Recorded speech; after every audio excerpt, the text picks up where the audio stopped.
Misery has company in the NFC. That's the headline. The NFC East is a miserable company, is basically what I'm saying. As we have a new National Football League, National Football Conference champion. And it's going to be either the 49ers, the Packers, the Buccaneers, or the Lions. How about that for a mix? Those are the four teams that will be representing the National Football Conference, one of those four, in the Super Bowl in Las Vegas, Nevada, in about 3 weeks' time. That's the deal. Because the Philadelphia Eagles, once upon a time, 10-1, finish 11-7. That's their final record, losing 6 of their final 7 games. The Tampa Bay Buccaneers, congratulations to the NFC South champions and my boy, Baker Mayfield. They're moving on to Detroit after a game that was seemingly never in doubt. Even when the Buccaneers settled for that opening drive field goal, they looked terrific driving it down the field, and Baker was firing darts, and the running game was working in a way that the Buccaneers fans had not recognized in quite some time. And Baker Mayfield wound up with a 337-yard, 3-touchdown performance in his first playoff game as a Tampa Bay Buccaneer starting quarterback. And there is some history in that we'll discuss later on, including 2 wide receivers who had touchdowns of 40 or more yards each. All of those things put together show you just how poorly the Philadelphia Eagles played. Yes, we can give the Buccaneers their flowers, and as you know, I love Baker Mayfield more than most. I love caping for him. You guys accuse me of him being my third son. Yeah, he's first in line of your adopted son. Right. Yeah. I mean, he might be taking on another one in Brock Purdy later on in these playoffs. Are you going to get one of those like stitch jerseys with the two? 50-50 split. Am I going to go get use checks, wife, to make me one of those? Absolutely. Okay. Have to get done If we get there. get done at Kelsey's Taylor. So Tampa Bay Buccaneers football, as we all know, they've won championships, including with Tom Brady. Only one quarterback has had 300 or more passing yards and 3 or more passing touchdowns in a playoff game all time. His name's Baker Mayfield. So, yes, there's reasons to give them their flowers. But we're talking today about an NFC champion that looked destined to repeat as such when they won 10 of their first 11 games and then fell off a cliff. Total first alert time. They fell and could not get up.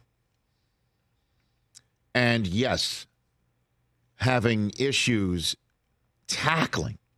Is that the biggest runny nose you can have in football to show that the patient is not feeling very well? Chills, that the patient is feeling ill. When you can't tackle, you can't wrap, and David Moore and Trey Palmer are running for touchdowns with yards after the catch. They almost had 100 yards of receiving of yards after the catch in the first quarter last night. And if that's not an indication something is up, and the fact that the offense is missing A.J. Brown going in, and then Julio Jones gets knocked out, and the passing game becomes that much more troublesome, and then they just ignore running the football. And trust me, I get it. Tampa's got Vita Vea up front and a stout rushing defense, but you abandon the run, essentially. 15 attempts for 42 yards. I looked it up. The 42 yards rushing for the Philadelphia Eagles, which used to have 42 yards rushing in 2 attempts last year in winning the NFC. How many times did they have 42 yards basically in a drive rushing, or 2 attempts in a drive rushing? 15 attempts, 42 yards. The 42 yards is the fewest in a game for the Philadelphia Eagles since a Week 14 overtime loss in Dallas in 2018. And it matches the fewest number of playoff rushing yards for the Eagles. Again, the last time they had 42 rushing yards in a playoff game was when they had 42 yards in the double doink game later on in the 2018 season when they beat the Chicago Bears in the wild card round 10-7. They won that game. This one wasn't even close. And you just knew it. Even with the Eagles having that opportunity to score before halftime and after halftime, I even tweeted it out that the Eagles, despite how poorly they played, getting the ball back down 16-3 with 5 and change to go in the first half, having an opportunity to score before halftime and getting the ball after halftime, they still had a chance to get in this game and even take a lead in this game if they scored 2 touchdowns, one before half, one after half. And even when they scored the touchdown before halftime, the moment where I realized the Eagles were done. Done.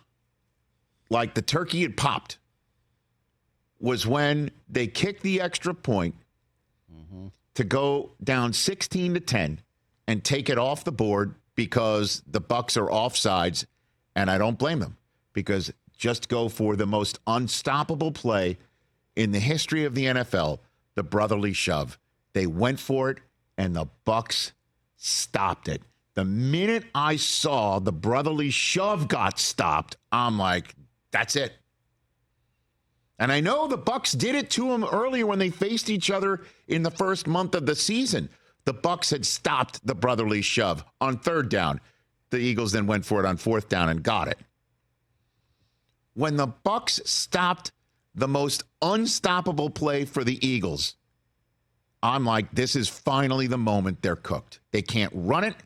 They can't throw it. They can't tackle. They can't sack the quarterback. They eventually did finally get home on Mayfield. But when they couldn't get the brotherly shove into the end zone for a 2-point conversion, even keeping it a 1-score game, they could score a touchdown and tie the game if that could happen after the 3rd quarter kickoff. I'm like, that's it. And sure enough, proven correct. When it was still 16-9 and the Eagles get the ball back again because they finally did get home on the quarterback, and they go backwards from inside the 10, and Jalen Hurts takes a sack because the offense, when they're sending everybody out on routes, there was no outlet for them in the end zone. It's just, you guys go run and turn around and Jalen will throw it to you. I mean, good Lord, I'm not a tape head. I'm not an all-22 guy, but it's just like, what were the Eagles thinking? And then the offensive line starts getting jumpy and holding and what have you. Cam Jurgens had an awful night. And Jason Kelce deserves better to have that his final game in the National Football League, as it appears to be. I said earlier, you don't want to be in the same breath as the 1986 Jets. I said that a few weeks ago. The 86 Jets, I remember it. The Joe must go. The Joe Walton, Joe must go Jets. Jets fans chanting, Joe must go. Because they were 10-1 and didn't win the division. And they were the only 10-1 team in the history of the NFL to not win the division. To not use that as a springboard for a home playoff game. Unbelievable. And I'm like, you don't want to be that team, Philadelphia. Well, they're not. Because those 10-1 86 Jets won their wild card game and made the divisional round and pushed the Browns to double overtime before losing. These Eagles didn't even hold a lead in their wild card loss in Tampa. It's a damn shame, man. They got a ton of talented players.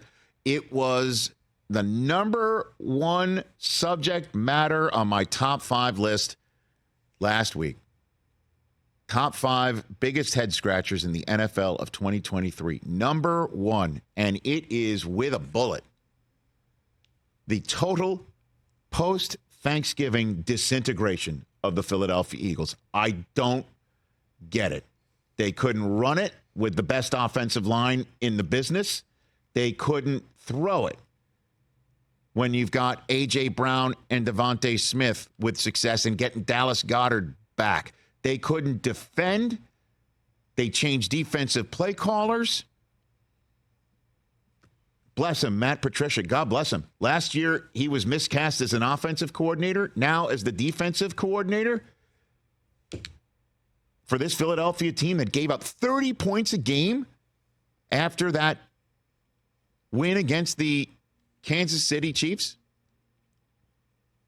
30 points a game they gave up. Yikes. They couldn't stop it. They couldn't run it. They couldn't throw it. And they were 10-1. What the hell?